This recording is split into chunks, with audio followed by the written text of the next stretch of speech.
पवित्र श्रीमद् भागवत गीता, पवित्र चारों वेद, पवित्र कुरान शरीफ, पवित्र बाइबल, पवित्र गुरु ग्रंथ साहिब, पवित्र कबीर साहिब की वाणी में छुपे हुए गूढ़ रहस्य अर्थात तत्व को जानने के लिए कृपया अवश्य सुनिए जगत गुरु तत्वदर्शी संत रामपाल जी महाराज के मंगल प्रवचन।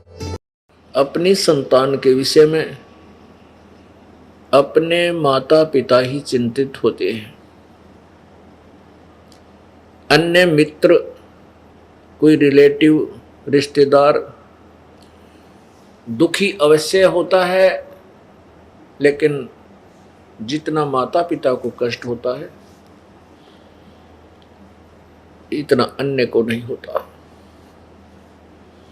ये यथार्थ बात है। तो हम कबीर परमेश्वर जी के बच्चे हैं और कबीर परमेश्वर ही हमारे सभी संकटों का निवारण कर सकते हैं। उन्हीं को हमारे ऊपर रहम आता है, दया आती है। वो परमेश्वर आकर के हमें ज्ञान देते हैं, समझाते हैं कि तुम काल के जाल में फंसे पड़े हो। यहां तुम्हें इस माया का नशा करा के अज्ञान रूप अंधेरे में भरमाया हुआ है। परमात्मा हमें याद दिलाते हैं कि तुम काल के जाल में फंसे पड़े हो। यहां कोई बेटा नहीं, कोई बेटी नहीं, कोई पुत्र नहीं, कोई पुत्री नहीं, कोई माता पिता नहीं, कोई संबंधी नहीं। कहने का तात्पर्य ये है कि हम जैसे अपने रिश्तेदारों को अपना मानते हैं, अपनी बेटी को अपना मानते हैं, पुत्र को अपना मानते हैं, संतान को अपना मानते हैं, ये अपनी नहीं है। आज मृत्यु हो जाती है तो न संतान साथ चलेगी, न संपत्ति साथ चलेगी, तो अपनी कहाँ हुई। यहां केवल स्वार्थ संबंधी एक दूसरे के साथ जुगाड़ जुड़ रहे हैं। एक दूसरे से हम केवल स्वार्थ से संबंधित हैं। अब परमात्मा ने कहा है कि मतलब के बिना कोई नहीं अपना। भाई, मतलब के बिना कोई नहीं प्यारा। उसके विषय में क्या बताते हैं? बहुत ही साधारण सा उदाहरण दिया इस वाणी में। भाई, जब तक बैल चले हड़िये में तब तक डाले चारा। जब तक बैल चले हड़िये में तब तक डाले चारा। बूढ़ा वृद्ध हुआ जब नाथ काट दी, वो दर दर ठोकर खारा। मतलब के बिना कोई नहीं प्यारा। हमने इसका खूब बिटर एक्सपीरियंस है, क्योंकि इस दास का जन्म किसान परिवार में हुआ। हम देखा करते थे बैल से सारा उसके 8-7 वर्ष का जीवन जो उस बैल का होता था उससे काम लेते। उसके बाद या तो किसी को दे देते, वो जैसे ये ले जाते काटने वाले, चाम उतारने वाले, या कोई ज्यादा धार्मिकता दिखाता कि मैं उनको नहीं दूंगा, वो उसकी नाथ काट के और गले से रस्सा काट के लठ मार देता। वो इधर उधर कमजोर इतना होता, चला नहीं जाता और इधर उधर धक्के खाता। पुण्यात्मा, परमात्मा कहते हैं, भाई बूढ़ा होवे पड़े खाट में सुने बचन खारे। कुत्ते तावण का भी सुख को न ये छाती फूकण हारे। मतलब के बिना कोई नहीं प्यारा। पुण्यात्मा, हमने इस काल के जाल को समझना है। अपने को दुख हो, अपने को ही दुख होता है। एक लड़की की शादी की, ब्याह करा, विवाह के 1 वर्ष बाद वो बेटी का पति दुर्घटनाग्रस्त होकर के मृत्यु को प्राप्त हो गया। बड़ा दुख हुआ परिवार को। 13 दिन के बाद उसके छोटे भाई के साथ उस लड़की का संबंध कर दिया। अब लड़की की माता पहले तो बहुत बुरी तरह रो रही थी, और जिस दिन उस छोटे भाई के साथ उसका संबंध जोड़ दिया, खुशी मना रही थी। कोई दुख नहीं था, लेकिन लड़के की मां फिर भी टक्कर मार मार कर रो रही थी। पुण्यात्माओं, इस काल ने हमें ऐसा बांध रखा है, इसने अपने स्वार्थवश हमें यहां पर पाल रखा है।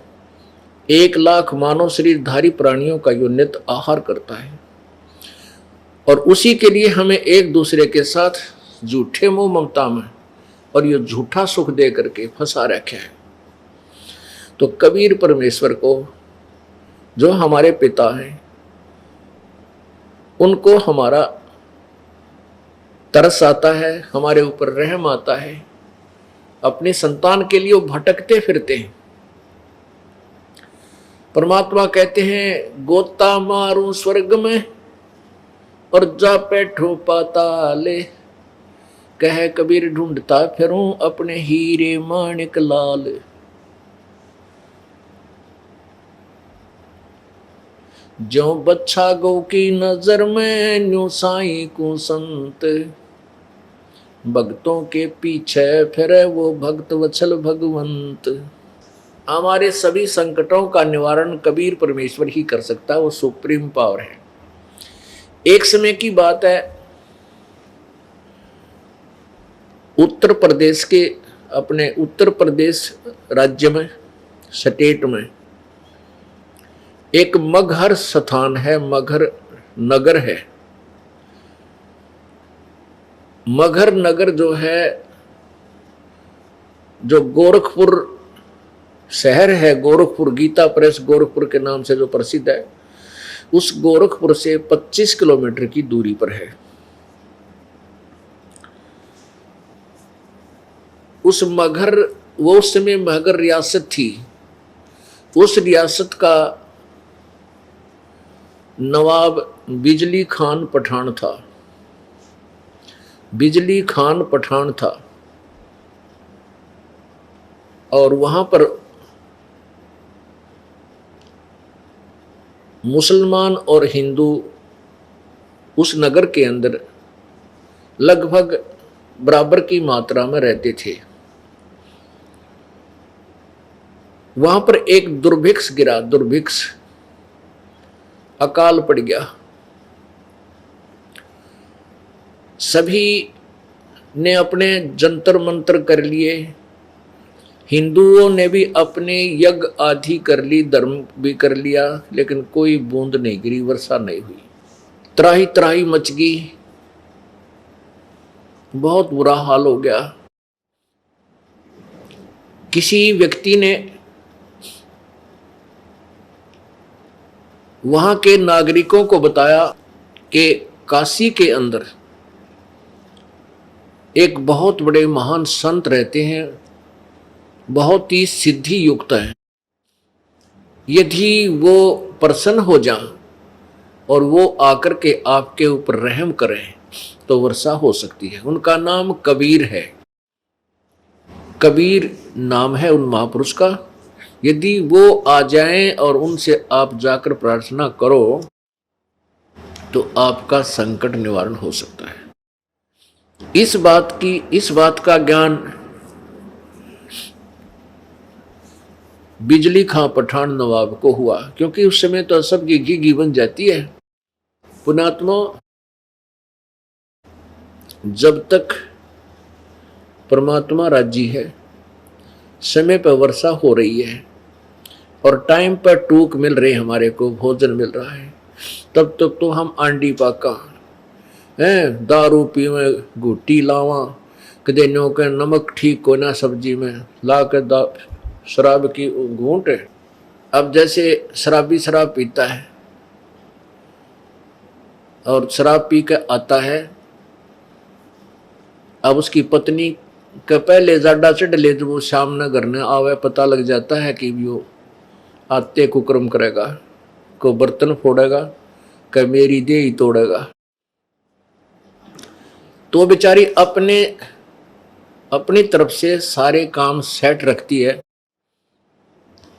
और बढ़िया भोजन बनाती है, और उसमें किसी दिन थोड़ा बहुत नमक कम ज़्यादा हो जा तो थाली फेंक कर मारे, और मैं नहीं खाता रोटी, मुंह चढ़ा ले। वह बेचारी उसका पीछे पीछे फिरे। कहने का भाव यह है कि हमने बकवाद इतने बावे हैं जब तक हमें समय पर रोटी मिल रही है, और भगवान रूस गया और वर्षा होनी बंद होगी। जिस साइंस पर आज ये आध्यात्मिक ज्ञानहीन व्यक्ति गर्व करते हैं कि कहाँ है भगवान, आज साइंस ने ये खोज कर ली, आज साइंस ने ये खोज कर ली, साइंस ने क्या खोज कर ली, भगवान के दिए हुए पदार्थों पर इन्होंने अपनी तगड़मबाजी, वो भी परमात्मा की ही दया से बुद्धि इनको दी गई है। जो इस कलयुग में देना मालिक ने था वही बनवाया है। इस युग को कलयुग इसलिए कहा गया है कि इसमें मशीन, मोटर मशीन से ही कार्य हुआ करेंगे। ये पहले से ही ऋषियों के द्वारा नॉमिनेटेड था ये युग कि इसमें मशीन की जो है ना उत्थान होगा, मशीन का, मशीनरी का, और वो परमात्मा ही करवाता है। और हम इसको थोड़े से आकाश में जहाज के द्वारा उड़ जाने मात्र को ये मान लेते हैं कि भगवान नहीं है। ये हमारी महामूर्खता है। यदि 2 वर्ष या 3 वर्ष अब वर्षा ना हो, परमात्मा रुष्ट हो जावे, ये हवाई जहाज जिनके ऊपर बैठ कर ये अफलातून अंडी पाके और धरती तोलते हैं, कुछ नहीं समझ रहे, किसी को भगवान को नहीं मानते। ये हवाई जहाज और ये कंप्यूटर वहीं खड़े खड़े पड़े पड़े इनको जंग लगे, इनमें कोई बैठनिया नहीं पावे, क्योंकि रोटी मिले नहीं, हाहाकार मच जा, टक्कर मार मार के मरते। तो पुण्यात्मा भगवान से दूर होना हमारी सबसे बड़ी मूर्खता और अध्यात्म ज्ञानहीनता है। एक समय एक बहुत भयंकर अकाल गिर गया, और जिसके कारण मानव समाज भूख के कारण मृत्यु को प्राप्त होने लगा। कहते हैं सन 1720 में एक बहुत ही भयंकर अकाल गिरा, और उसमें क्या स्थिति हुई इसके विषय में संत गरीबदास जी महाराज ने उसका अच्छा चित्रण किया है, आपको पढ़ के सुनाते हैं। गरीब बिसे में बिसरे नहीं, लागी जोर कशीस, खंड बिहिंडा हो गए, देखो कौम छतीश। अब उस समय ये छुआछात बहुत ज़्यादा थी, जात पात का बहुत भिन्नता थी, और जब वो अकाल पड़ा, किसी ने किसी के घर में रोटी पागी बाज के खा ली, चाहे ब्राह्मण ने चमार के घर पर पागी वहीं बाज के रोटी खोज के खा ली। जब भूल गए हम ब्राह्मण हैं, कम क्षत्रिय हैं, कम शूद्र हैं, या तो बकवाद इतने चला जब तक हमें सारी सुविधा भगवान प्रदान कर रहा है। गरीब बिस्से में बिसरे नहीं, लागी जोर कशीस, खंड बिहिंडा हो गए, देखो कौम छतीश। शहजादे मांगत फेरे वो दिल्ली के उमराव, जिन रोटी पाई नहीं जो खाते नान पुलाव। कहते दिल्ली के वो बादशाह और उनके पुत्र जो नान पुलाव खाया करते थे, उन रोटी नहीं मिली। शहजादे मांगत फेरे दिल्ली के उमराव, एक रोटी पाई नहीं जो खाते नान पुलाव। गंगा जमुना पार को चली दुनी सब डोल, रोटी साटे बिक गए बालक लड़के मोले। न्योंकि रोटियां के लिए अपने बेटे बालक भी बेच दिए लोगों ने। इसते आगे क्या कहूं बीती बहुत बिताड़, बासमती भोजन करें जिन पाया नहीं पवाड़े। एक पवाड़ घास होता है जिसको गधे भी नहीं खाते। ओह, और वो मनुष्यों ने खाया उसमें। इसते आगे क्या कहूं बीती बहुत बिताड़, बासमती भोजन करें जिन पाया नहीं पवाड़। जो बासमती चावल खाया करते थे उनने वो पवाड़ घास भी ना खाने को मिला, सूख गया सब कुछ। खर पवाड़ नहीं खाते हैं मनुष्यों खाया तोड़े। खर माने गधा, कहते गधा भी पवाड़ घास को नहीं खाता और मनुष्य ने तोड़ तोड़ के खा लिया। खर पवाड़ नहीं खाते हैं मनुष्यों खाया तोड़े, सांगर टीट और बाखड़ी लीने वृक्ष झरोड़े। ओह, बाखड़ी एक कांटेदार एक बेल सी होती है फैली हुई जमीन पर खेतों में, और उसके इतने मोटे मोटे छोटे छोटे कांटे होते हैं। कहते वो बाखड़ी भी कूट कूट के खाई। और वृक्षों के पत्ते ने तोड़ तोड़ के जरोड़ना में ना ऐसे खींच के पत्ते पत्ते निकाल लेना, उसको जरोड़ना बोलते हैं, जरोड़ लिए। खर पवाड़ नहीं खाते हैं मनुष्यों खाया तोड़े, सांगर टीट और बाखड़ी लीने वृक्ष जरोड़े। सांगर ये जाटी जांडिया का लग गया करें, जांडिया का फल वो सिंगर बोले सांगर।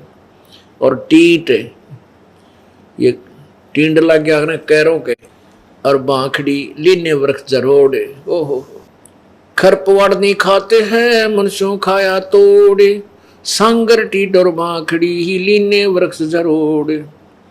कड़ा कोंदरा खा गए जड़ा झोझरू झाड़, इसते आगे क्या कहूं रही न बोदी बाड़े। बोदी बाड़, बाड़ होती थी कांटेदार झाड़ियों की, अपने खेतों के चारों तरफ रक्षा करने के लिए बाड़ लगाते थे। कहते हैं वह भी कूट कूट कर इंसानों ने खा ली।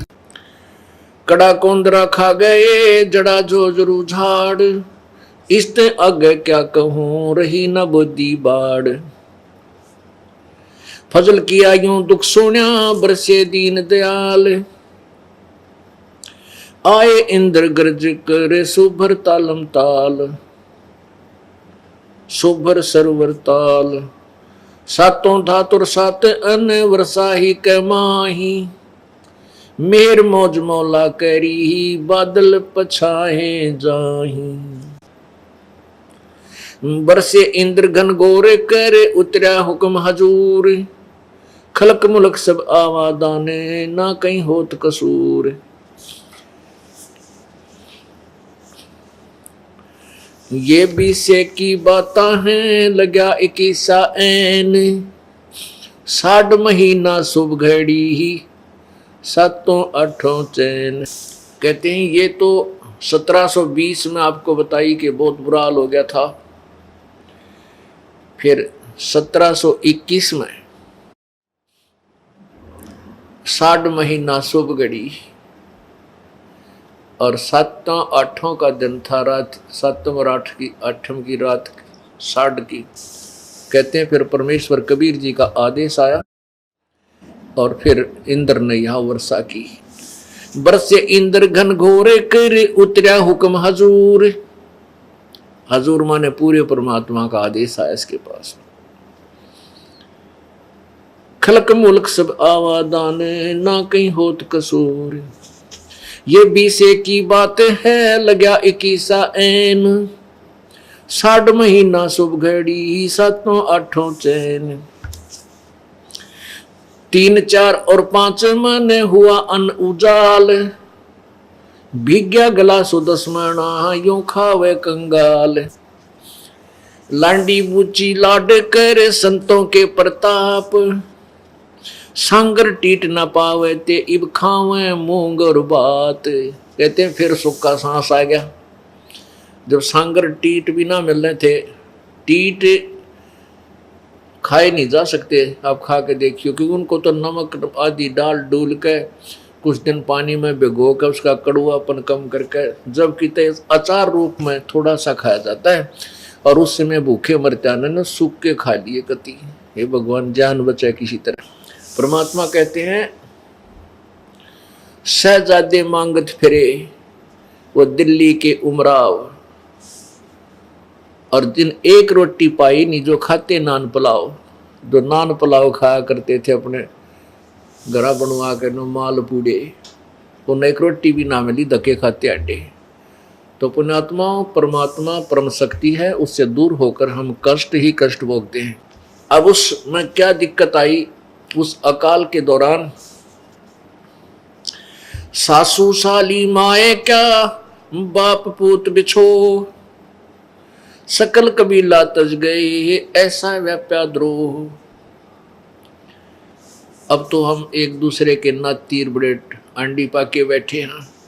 कहते उस समय सभी नाते रिश्ते भूल गए, माँ बाप भी कहीं, बाप कहीं भाग रहा रोटी के लिए, पिता बेटे किधर भाग गए, कोई टूक की तरह कुछ मिल जाए खान पीने को, माँ कहीं।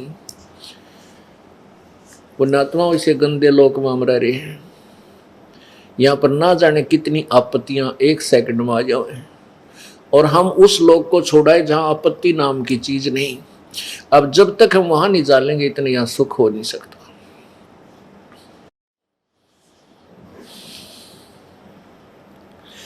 ऐसी बीती जगत में जाने नहीं जहान, कथर चूना लाए क इब चाबण लगे पान।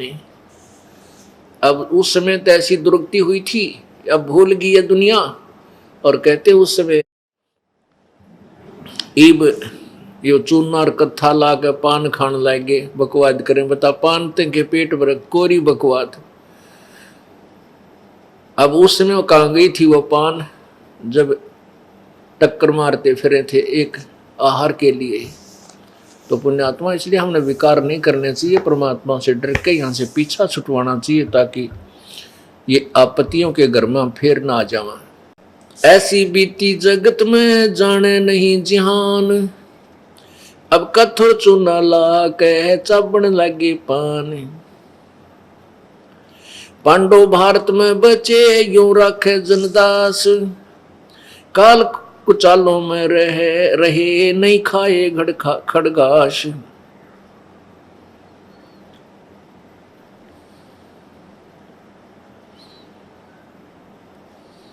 पुण्यात्मा इसके साथ साथ एक निर्णय और दिया है परमेश्वर की प्यारी आत्मा गरीबदास जी ने, परमेश्वर से प्राप्त उस तत्व ज्ञान के आधार से। कबीर परमेश्वर से प्राप्त तत्व ज्ञान के आधार से कि जो परमेश्वर की प्यारी आत्माएं थी, अर्थात पिछले पुण्य जन्म कभी किसी जन्म के परमात्मा कबीर जी के साथ थे, उनके ऊपर परमात्मा ने विशेष कृपा की। ऐसी आपत्ति में उन्होंने ये खड़ घास नहीं खाए, उनकी व्यवस्था परमात्मा ने की। अब जैसे महाभारत कितना भयंकर युद्ध हुआ, उसमें पांडवों की रक्षा बनी और सब दुनिया मर गई।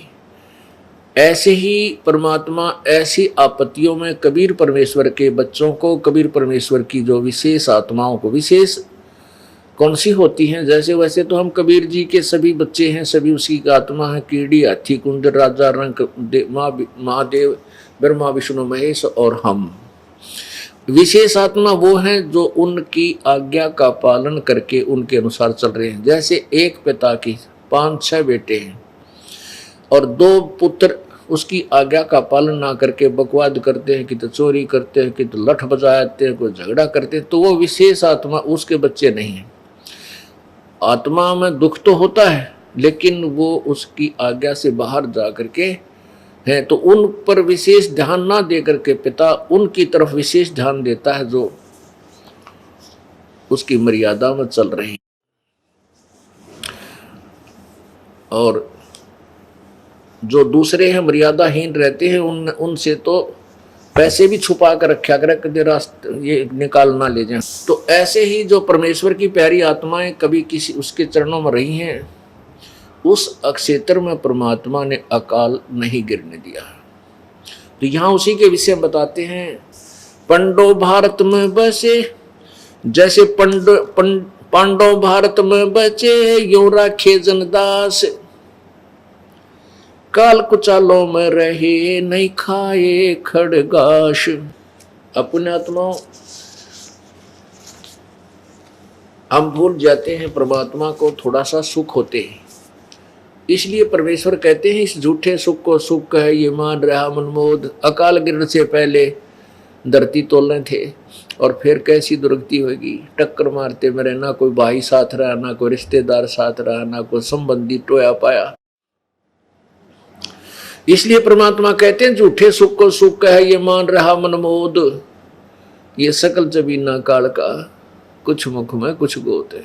जिसमें मगहर के अक्षेत्र में अकाल गिरा, तराई तराई मच गई, राजा के पांव के तले की जमीन भी खिसक गई, का बुरा हाल होगा।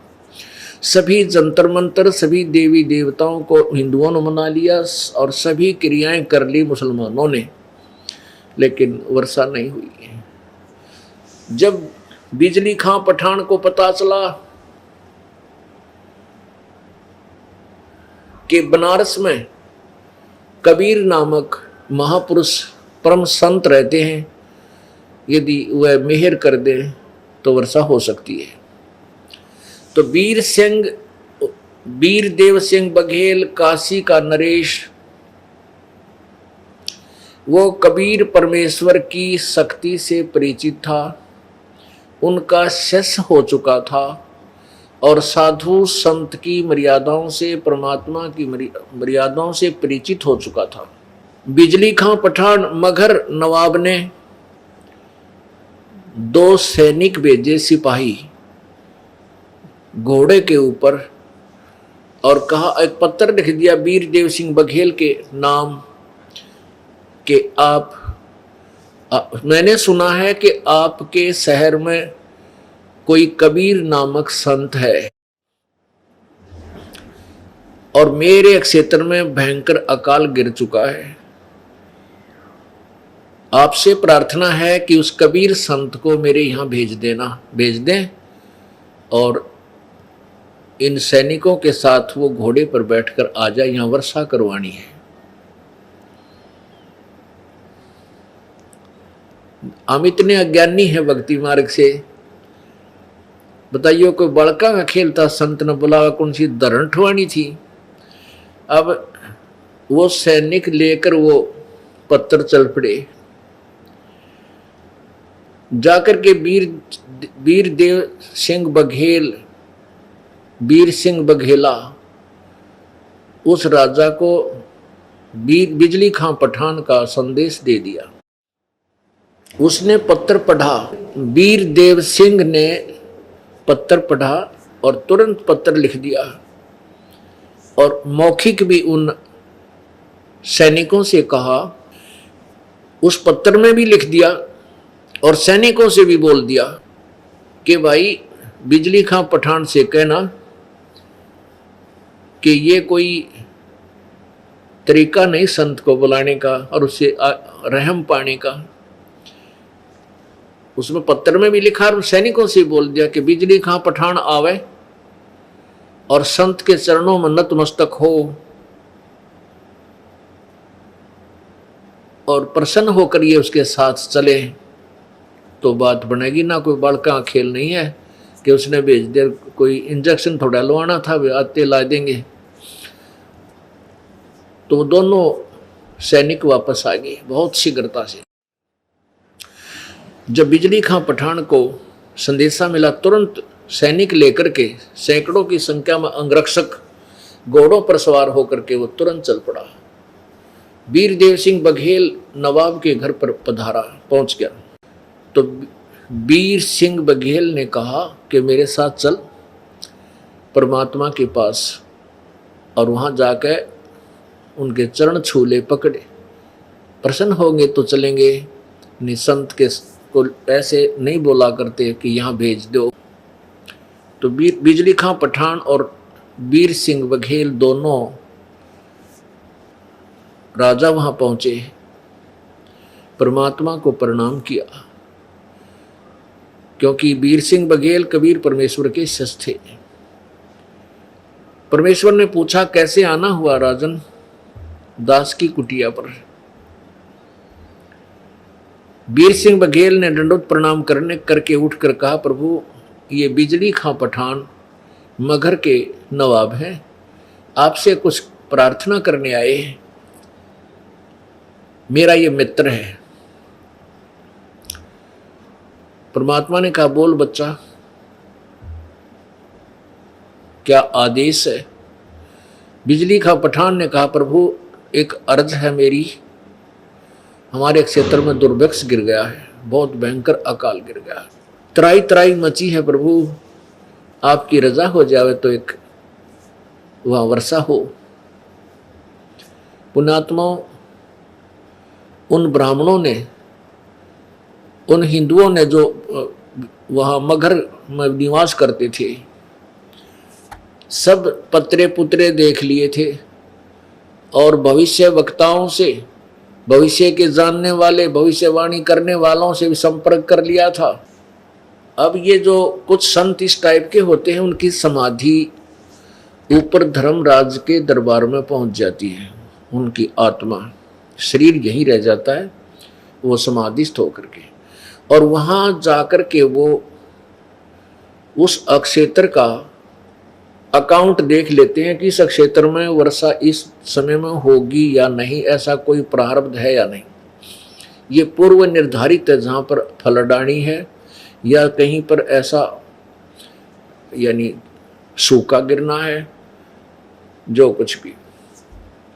तो उन्होंने बता दिया था कि यहाँ इस अक्षेत्र के लोगों का पुण्य नहीं है, जिसके कारण यहाँ वर्षा नहीं हो सकती कई वर्ष तक। अब परमात्मा कबीर जी ने स्वीकृति दे दी, चलो भाई मैं चलता हूं। परमात्मा को एक घोड़े पर बैठाया और वहां से चल पड़े।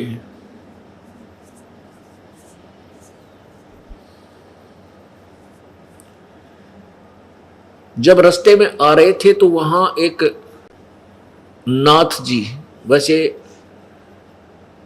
अन्य लोग नहीं जानते थे, परमेश्वर कबीर जी ने पहचाना उसको कि वो गोरखनाथ जी थे।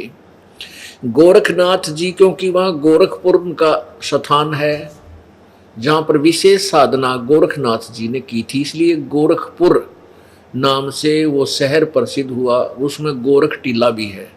अब पुण्यात्माओं, हम ये सोचते हैं कि ये संत जैसे गोरखनाथ जैसे पार हो गए, और इनकी इतनी सिद्धियां थी कि एक बार गोरखनाथ जी ने अपने गुरु मच्छंदर नाथ के भ्रम को निवारण करने के लिए एक पहाड़, जो पहाड़ था मिट्टी का, पत्थर का, उस पूरी पहाड़ी को सोने का बना दिया था अपनी सिद्धि शक्ति से।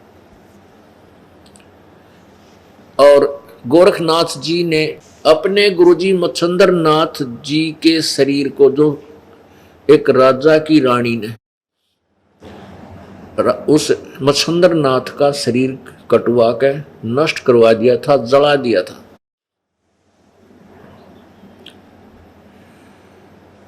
और मच्छंदर नाथ जी उस रानी के, राजा के मृत शरीर में प्रवेश करके और वहां रह रहा था।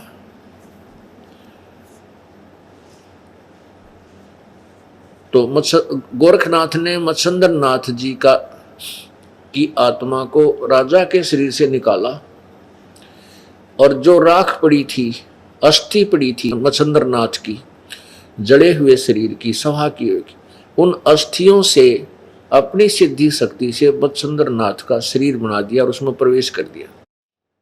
इतनी शक्ति थी इस गोरखनाथ में, लेकिन न तो इसका मोक्ष था, ऐसे ब्राह्मण माटी नो की नो रही, उसका प्रमाण दिया जा रहा है। अब क्या होता है कि जिस गोरखनाथ जी का शरीर छूट गया, मर गया, अब ये सूक्ष्म शरीर में, प्रेत वाले शरीर में पितर रूप में घूमते रहते हैं। जैसे हम गोपीचंद और भर्तरी को मुक्त मानते हैं, वो मुक्त नहीं है, ऐसे ही पितर रूप में भटक रहे हैं। जहां जाए कहीं प्रकट हो जाते हैं, दर्शन दे देते हैं किसी को, फिर अंतर्ध्यान हो जाते हैं। तो ये मोक्ष प्राप्त प्राणी के लक्षण नहीं है। मोक्ष प्राप्त प्राणी बहुड़ कर इस संसार में नहीं आता।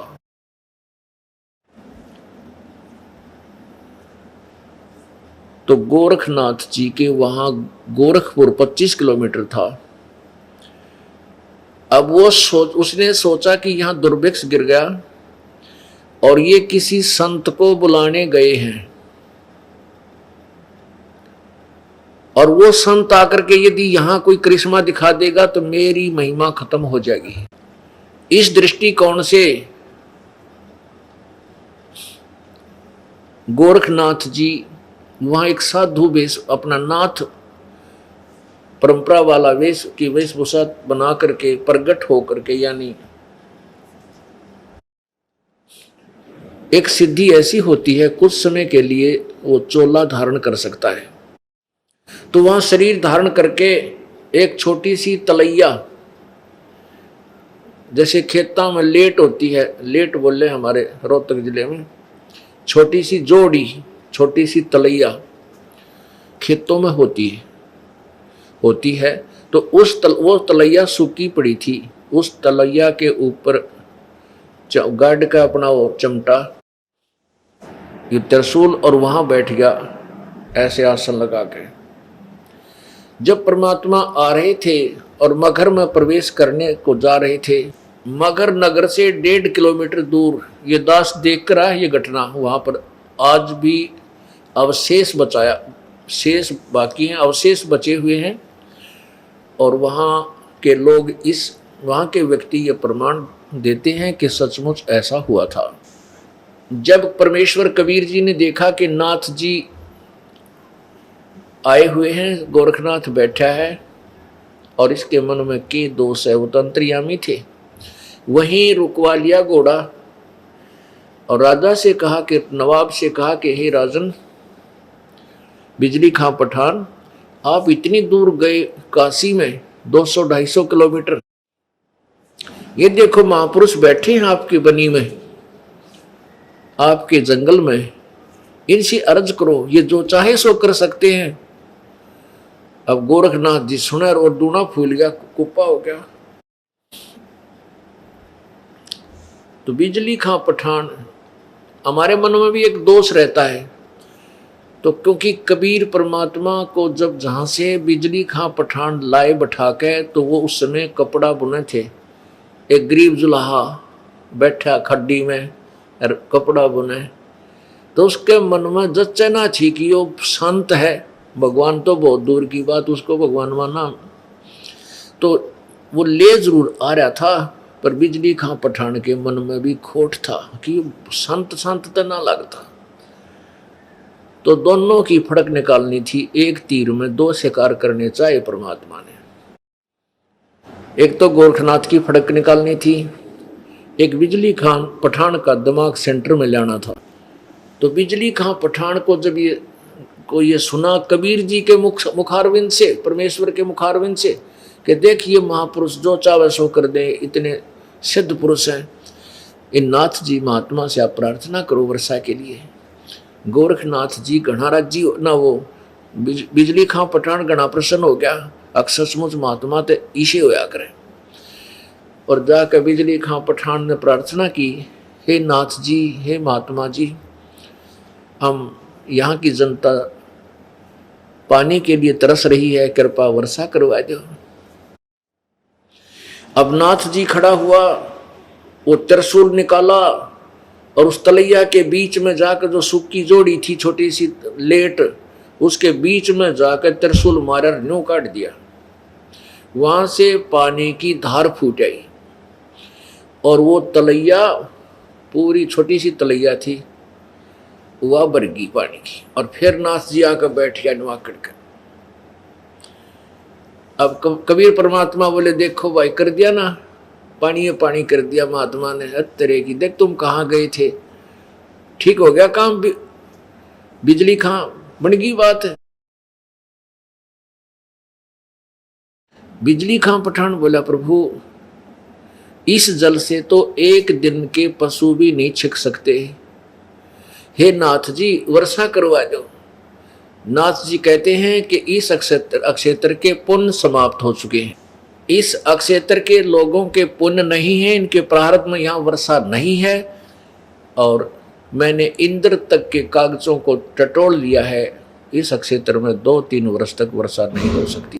और कहते हैं वजीर और फकीर दो नहीं आपस में सोया करते हैं। अब कबीर परमेश्वर ने कहा कि हे नाथ जी दया कर दो, आप तो जो चाहे सो कर सकते हो, वर्षा करा दो, आपके बच्चे यहाँ त्राई त्राई कर रहे हैं। तो गोरखनाथ जी नाराज हो गए, ने बोला तू करवा दे, ऐसा वर्षा करवाने वाला है, इनके भाग्य में नहीं है तो कहां से दे दे, कहां से वर्षा हो जा। अब बिजली खां पठान फंस गया, कहिया तो बात बिगड़ गई भाई। जब इंद्र के कागजात ही देख लिए इसने और महात्मा ने के वर्षा नहीं होगी तो मर गए भाई हम तक। तब बिजली खां पठान को चिंतित देखकर परमेश्वर ने कहा कि आप जाओ सभी यहां से अपने नगर को जाओ, और परमात्मा जहां वो गोरखनाथ जी बैठे थे उससे 200 फुट की दूरी पर वहां बैठ गए, ऐसे लीला करके जैसे ध्यान लगा रहे हैं। कहने लगे भाई तुम जाओ, मैं अर्ज करूंगा भगवान से, जब सुन ली मेरी तो मैं यहां बैठ जाता हूं। अब बिजली खां पठान ने सोची देख कुछ ना होना भाई, मेरे ख्याल में इस कबीर ने भी पता लग गया कि हमारे बाग में कोई ना यूं खिसकेगा ही भाग जाएगा यहाँ से। परमात्मा उसके अंतर की बात जानकर ने बोला बिजली खां जल्दी चले जाओ अपने घर को, कहीं रास्ते में भीग ना जाओ तुम वर्षा से, तू नवाब है। अब उन्हें सोची भाई चली, कह दिया संत ने, चला अपने घर ने। अब वो आधा किलोमीटर गांव से जब रह लिए, इतने जबरदस्त बादल आए नो उमड़ के, और सारी रात वर्षा हुई नो कम से कम 8 घंटे, और भर दिए सब ताल, सब पानी पानी कर दिया परमेश्वर कबीर जी ने। बोलो सतगुरुदेव की, बंदी छोड़ कबीर परमेश्वर जी की जय।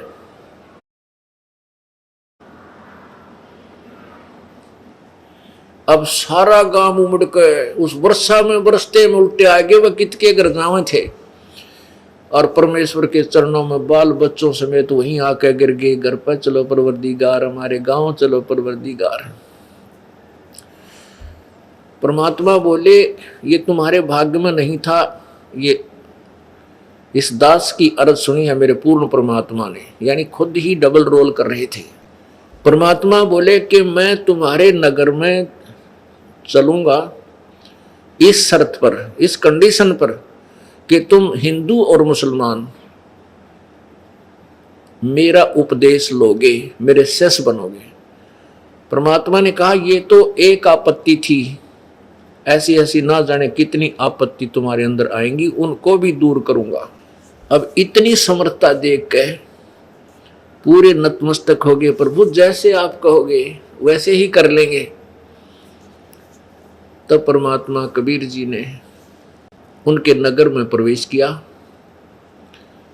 हिंदू और मुसलमानों को दोनों को संदेश दिया। हिंदू और मुसलमान दोनों ने परमात्मा की शरण ग्रहण की, बिजली खां पठान भी उनका शिष्य बन गया।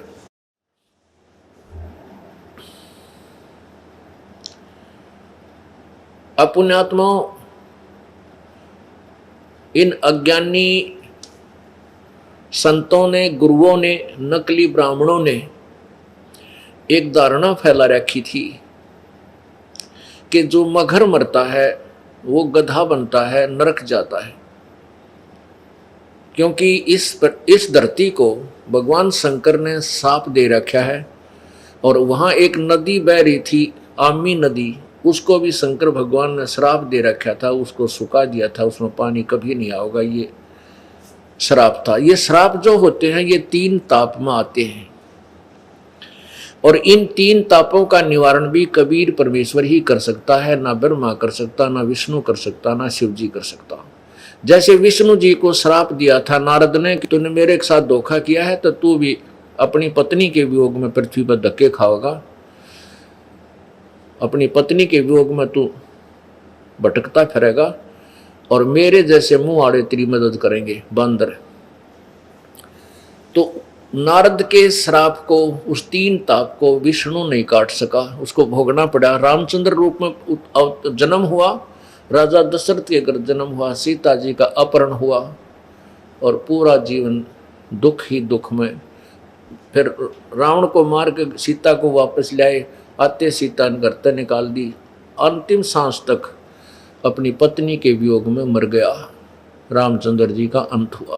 तो विष्णु जी भी अपने 3 ताप को नहीं काट सके तो औरों के काटेंगे। तो परमात्मा कहते हैं, गरीबदास जी ने कहा कि तुम कौन राम का जप तेजापम, और ताते कटे ना तुम्हारे 3 तापम। अब 3 ताप, जैसे किसी का पितर रुष गया, किसी का भूत आकड़ गया, किसी का कुछ और आपत्ति आ रही है, ये 3 ताप के अंतर कोई देवता रुष रहा है, इन 3 तापों की आपत्ति को भी कबीर परमेश्वर ही दूर कर सकता है, और कोई नहीं कर सकता।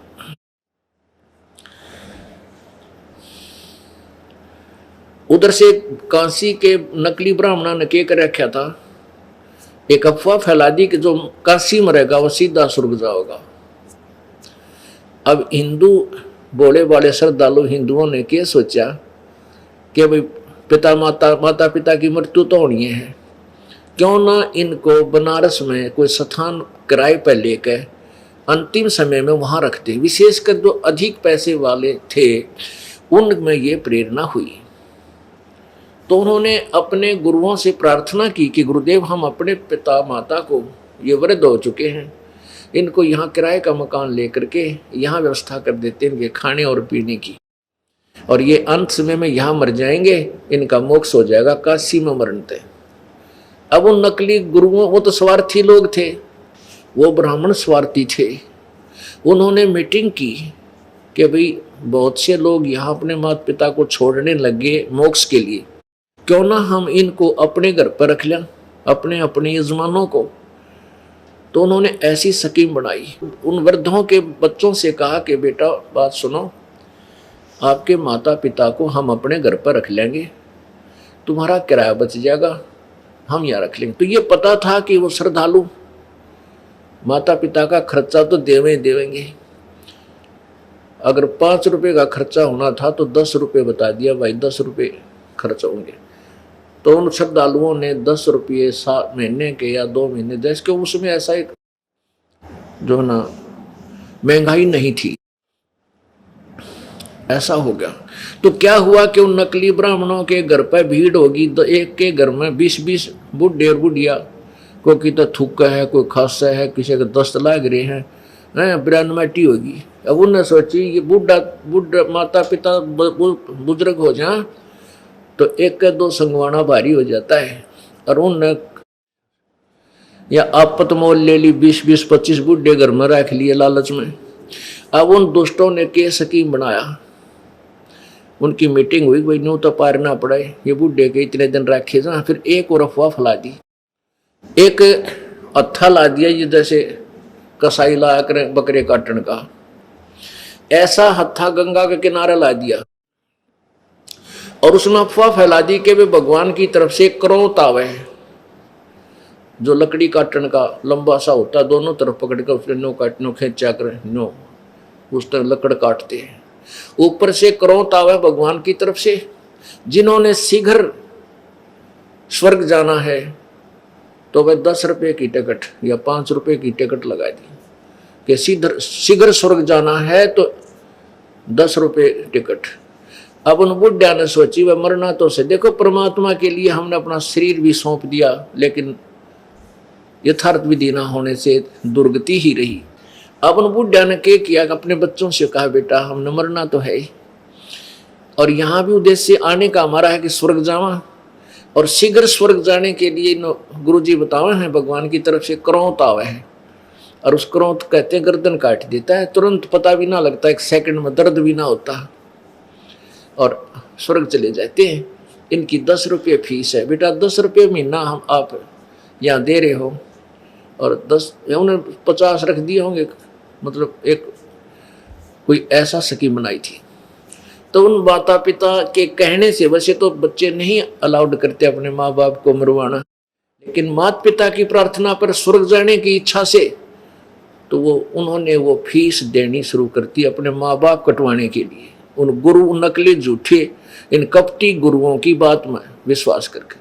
तो वो क्रोध ला दिया, वहाँ वो भी कटवाना स्वीकार कर लिया, हमने ऐसा जुल्म किया इन लोगों ने। तो परमात्मा कहा करते थे कि भाई सत भक्ति शास्त्र अनुकूल साधक पूरे संत से भक्ति भजन मंत्र लेकर के, चाहे वो मगर मरे और चाहे काशी मरे, वो अपने जिस इष्ट की पूजा करता है उसके लोक को जाएगा। ये झूठ बोले हैं नकली ब्राह्मण, ये झूठे कपटी स्वार्थी, इन्होंने जो कसाईवाड़ा कर रखा भाई, इनकी बातों को मत मानो। लेकिन हम इतने बोले थे शुरू से ही, हम इन झूठे गुरुओं की बात को सच्ची मानते थे और परमात्मा की बात को नकार दिया। उस भ्रम को निवारण करने के लिए परमात्मा ने कहा कि मैं मगर में शरीर छोड़ूंगा, और पंडितों आ जाइयो देख लियो अपने पत्रे लेकर, मैं कहाँ जाऊंगा, नरक जाऊंगा या गधा बनूंगा या नरक स्वर्ग से भी आगे जाऊंगा, मैं सतलोक जाऊंगा, वहां से मगर में मर के। वो दिन निश्चित कर दिया, वहां से पैदल चाल पड़े परमात्मा, 3 दिन में पहुंचे, और साथ में काशी का नरेश वीरदेव सिंह बघेल अपनी सेना लेकर साथ चल पड़ा कि अपने गुरुदेव का शरीर में यहाँ लाऊंगा काशी में, और हिंदू रीति से अंतिम संस्कार करूंगा। यदि बिजली खां पठान राजी खुशी नहीं देगा तो उसके साथ युद्ध करके जबरदस्ती छीन के लाऊंगा। सेना ले चला। उधर दूसरी तरफ बिजली खां पठान को पता चला कि गुरुदेव यहाँ आ रहे हैं, हमारे पीर, और शरीर छोड़ेंगे। तो बिजली खां पठान ने अपने मुसलमानों से विचार विमर्श किया, मंत्रियों से, कि अभी अपने पीर का शरीर हम नहीं देंगे, हम अपनी मुसलमान रीति से इनका अंतिम संस्कार करेंगे और इन मुसलमान हिंदुओं को नहीं देंगे, ये इनको जलाएंगे, जो हमारी विधि के विरुद्ध है। उनने भी ठान ली कि यदि कोई वीर सिंह बघेला आएगा यहाँ से हिंदू लेना चाहेंगे शरीर को, हम नहीं देंगे, चाहे हमने युद्ध करना पड़े। तो दोनों तरफ से सेना तैयार होगी।